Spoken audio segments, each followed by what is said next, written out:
Hi, Misha here, and kind of from one of our last range trips of 2019, Jay and I decided just to kind of take what we wanted to take to the range, shoot what we kind of felt like shooting, and one gun I haven't brought out in quite some time. It's been the better part of a year. My Polish FB-Radom Archer. This is a semi-automatic Beryl, specifically a WZ-96C type. Gun I've had for a long time now. And in a video we did at the first of the year, I compared it with my Polish WBP Fox rifle. This one's kind of dressed in early Beryl type furniture, including the side folding stock. The Archer is in 5.56 NATO 223, and the Fox is in 7.62 by 39. But yeah, basically I just felt like shooting it again. And then I thought we'd come back and just kind of talk, because while imports have not been around for many years on these, once in a while I'll see people asking basic questions. For a time, these were quite cheap. Actually, they came in, they were pretty expensive, then they got relatively cheap, and then after importation was over, prices really exploded for a bit, 2,000-3,000 plus. It seems like now they've settled down into a more realistic range of around 2,000 a pop. And people ask, what's the difference between versions 1, 2, 3? How many came in? Blah, blah, blah. So, I wanted to shoot it. We did that. And then I thought I'd come back here and just, talk about the basics in case you might want to buy an Archer. Or if you just see one in the store, you'll know which variant it is. Again, not a whole lot of new info is going to be in this video, for the simple fact that nothing has really changed with these in a couple of years. But yeah, let's go to the range real quick, and then we'll come back here and I'll talk for a bit longer on the table and tell some story time stuff, and also a few little factoids that may or may not help you if you own one or are looking to own one. Polish Archer.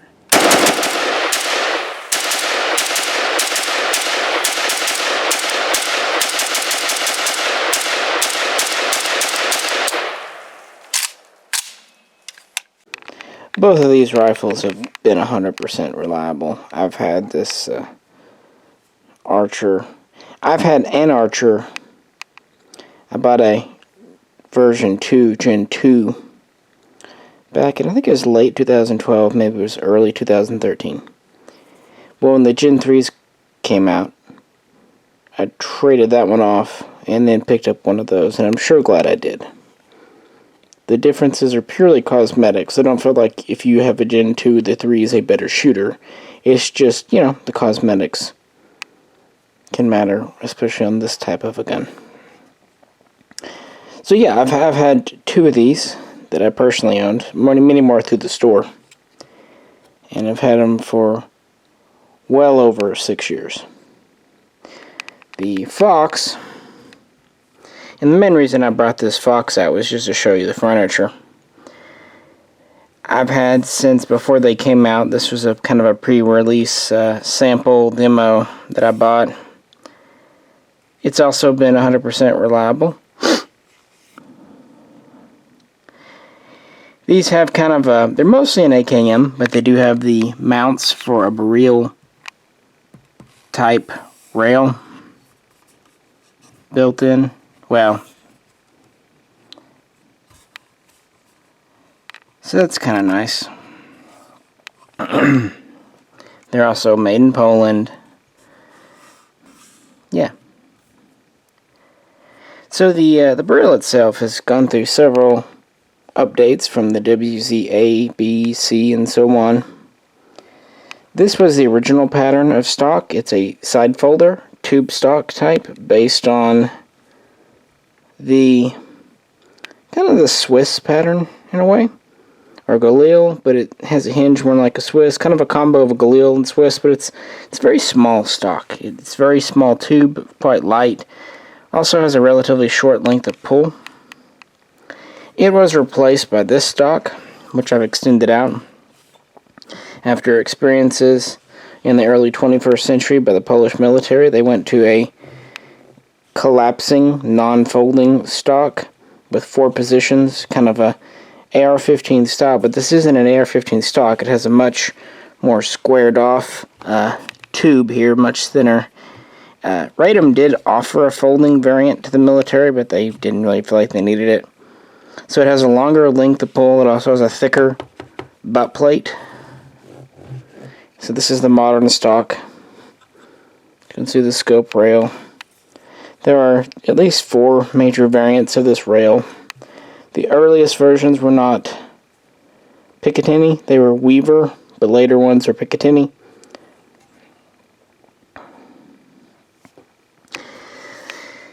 This is the original style of handguard, and this is what actually comes on the Archer when it was brand new from the factory. It's a very nice handguard. It's a very good polymer. It has a clip on the bottom for an attachment, I think a grenade or something. It's got a swell.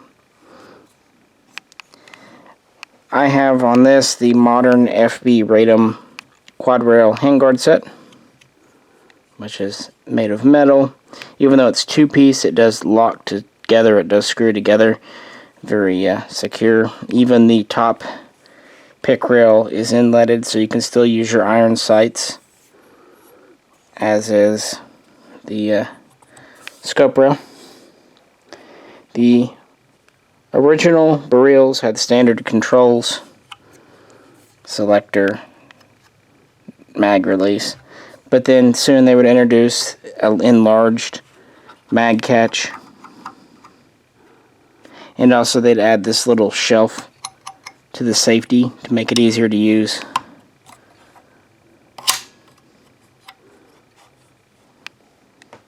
On a military Beryl, this really is just a safety.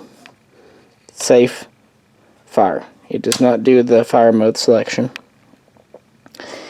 It has a 90-degree gas block. Now, a lot of people think the cleaning rod's missing. No, on the military, there's not a cleaning rod under the barrel. That's because of the railed handguards and the expectation of being used with different devices. Instead, the cleaning rod is a 2-piece affair that goes in the mag pouch. It does have the bipod mount, like a tantal. The accessory lug would be here, and the bayonet lug would be here, accessory lug would be back here. When Radom made these, they expected the importer to machine those out to working lugs, but the importer did not. You can do that. They actually expected the importer not to be an idiot. They expected too much.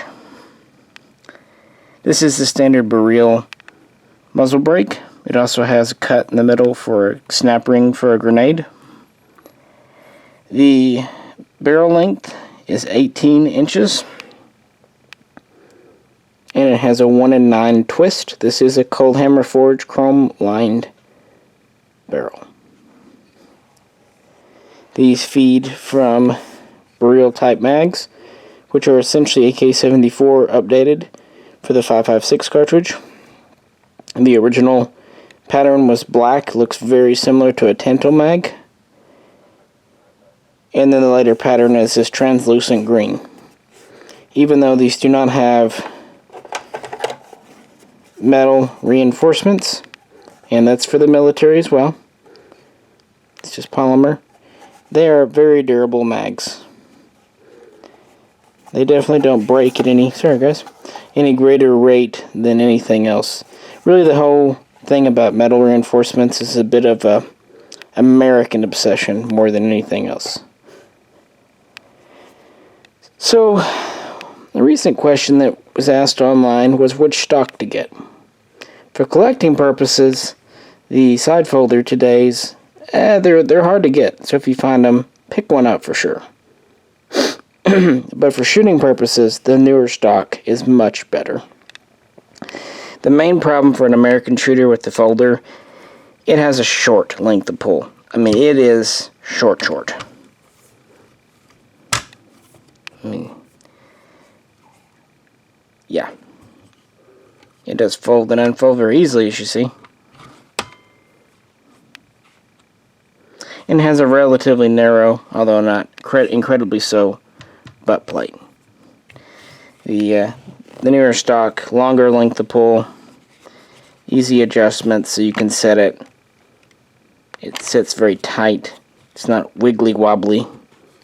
Yeah, so for shooting, you want the new style, but for collectability, the old's the way to go.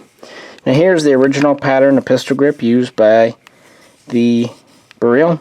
It's a pretty standard black AK grip, although it is slightly fatter, slightly larger than your standard AK. And more recently, they went to this ergonomic and ambidextrous grip, they call it. It's meant for either left or right hand. Very, well, ergonomic and curvy. If you get one of these, just know one thing. They take their own grip screw. It's shorter. The grip screw that comes with a Magpul AK grip can be made to work, but you'll need a spacer or a washer because even it's a little too long. This has a very short screw. And because there's the quad rail, this is the modern Beryl foregrip. Pretty neat little quick detaching grip.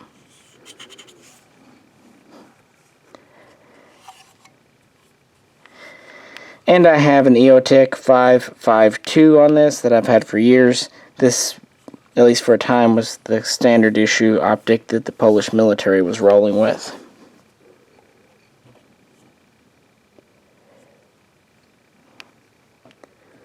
Alright, let's flip these over and continue.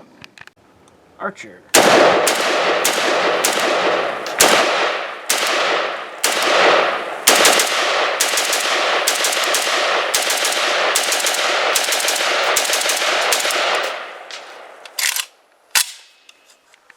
Alright, so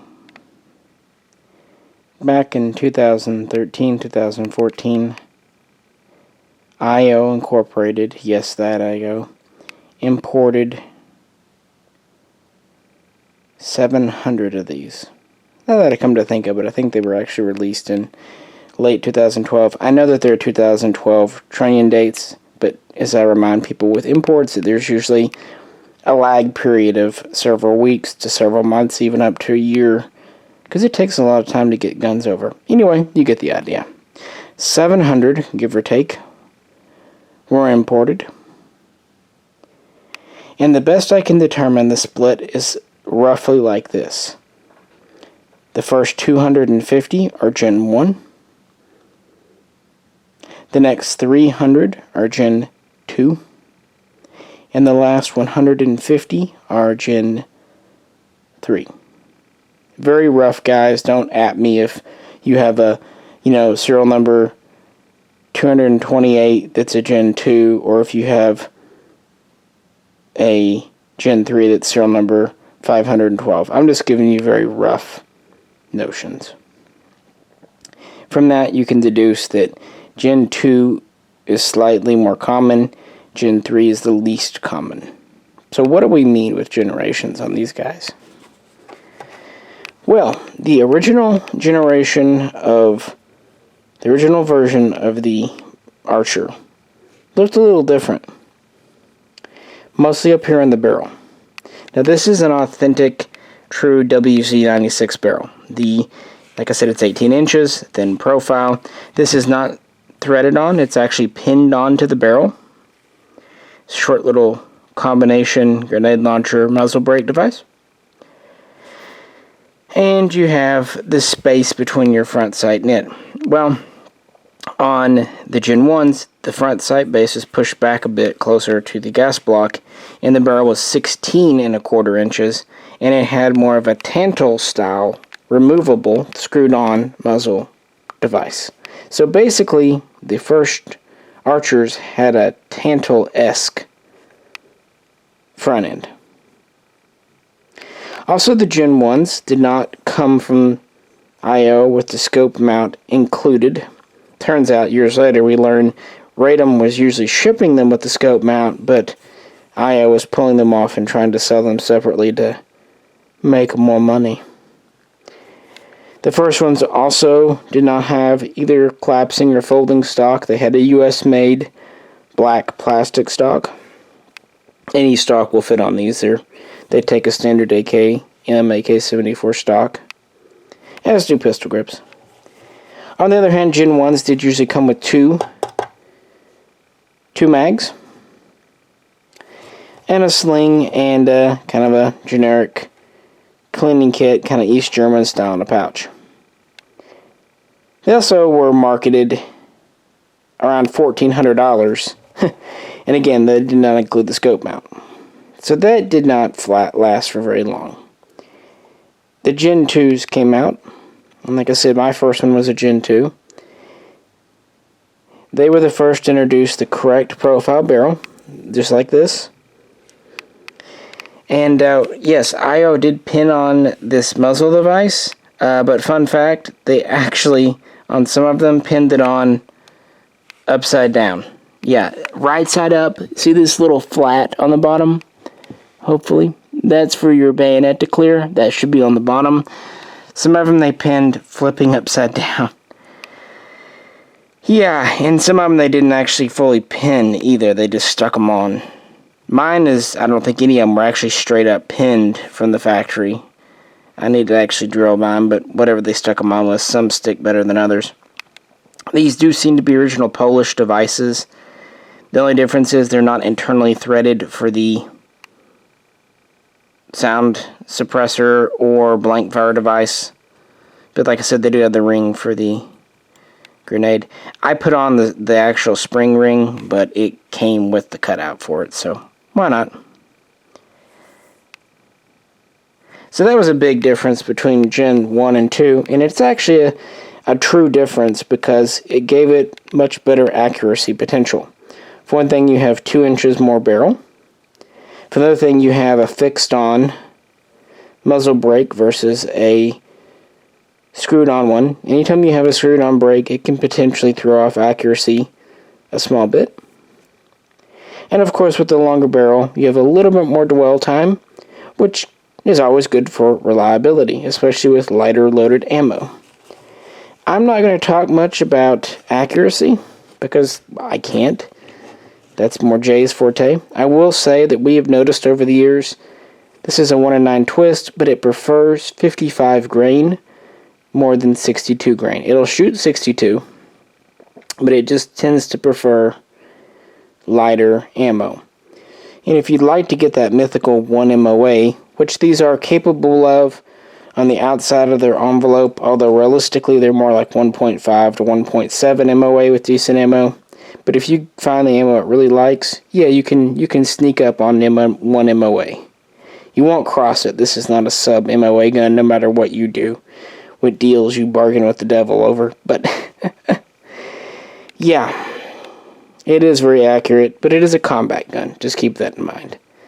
Now the first Gen 2s still came with the US stock on the rear, but then they started putting on this stock loose in the box so you could attach it yourself. Later Gen 2s, they would do away with the US stock altogether and just start shipping with this.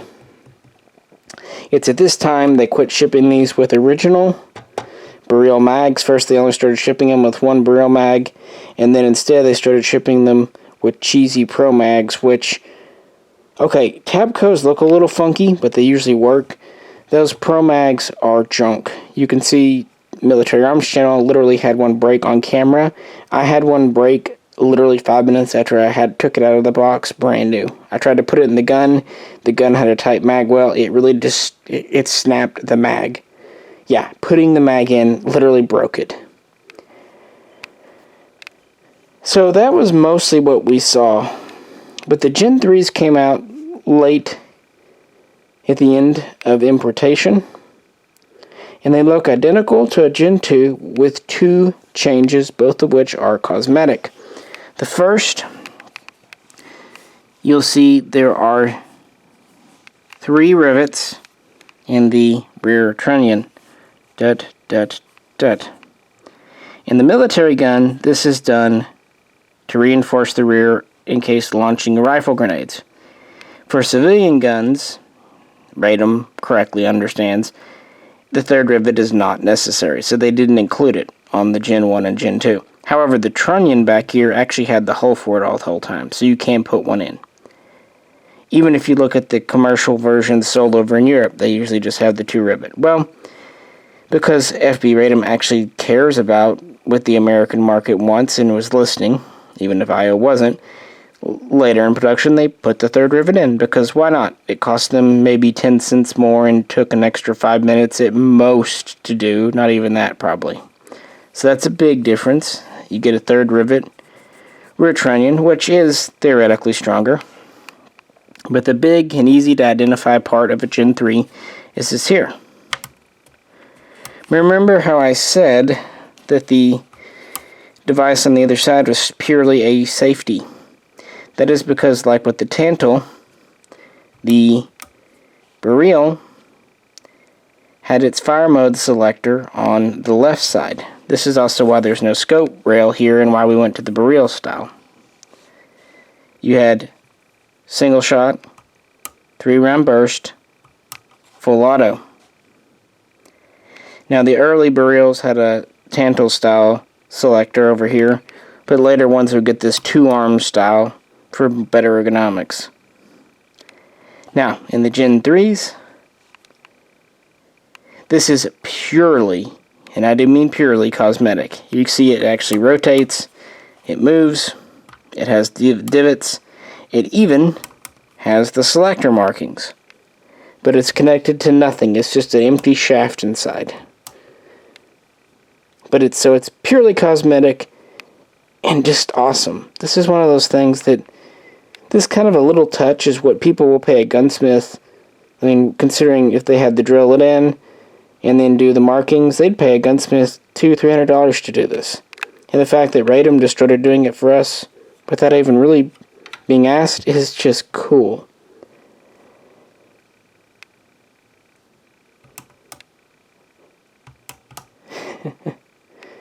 It's just one of those little touches that matters. You also have XY stampings on the receiver. This is a standard 1.0 millimeter receiver. It does have magwell dimples.